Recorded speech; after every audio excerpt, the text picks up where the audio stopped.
Arbenora Adema im ka sjellë sot me emisionin e saj Yjet japin shpresë që e kanë Kosovë, por ka ardhur ka xhiruar sot në Tiranë në Lumturo Dhimbjen, një qendër për kujdesin ndaj personave me problemet autizmit. Jam me Brigidën dhe me Arbenorën. Brigida, sa veta keni në qendër?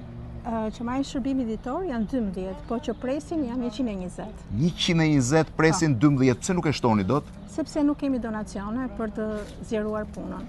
Vërej që nuk janë fëmijë, disa janë në moshë dhe të madhe. Sa është personi? Mosha është për adoleshentët që fillojnë nga mosha 14 e sipër. 14 e sipër. Është shumë e vështirë të punosh? Shumë e vështirë, por dhe shumë e bukur. Një pjesë e tyre kanë probleme dhe familjare, siç më the, kanë prindër divorcuar, kanë prindër të pamundur për kujdesur. Kam një pyetje.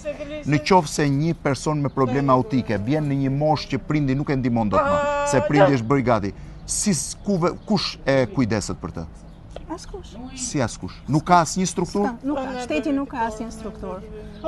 Dhe ju mund t'i mbani deri në çdo lloj moshe? Po, për momentin po. Ju si funksiononi?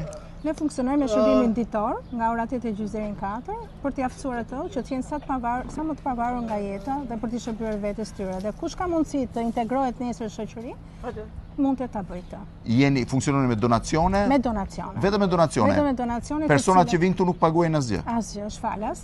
Dhe prandaj është shumë e rëndësishme që donacionet na mbështesin, sepse janë shumë të tjerë që presin. Arbenora ka bërë sot edhe në emër të emisionit saj një donacion, por në fakt t'i japësh shpresë për një jetë më të mirë të gjithë tyre adoleshentëve që janë këtu mbrapa, është ndoshta një nga gjërat më të mira që mund të bësh në jetë.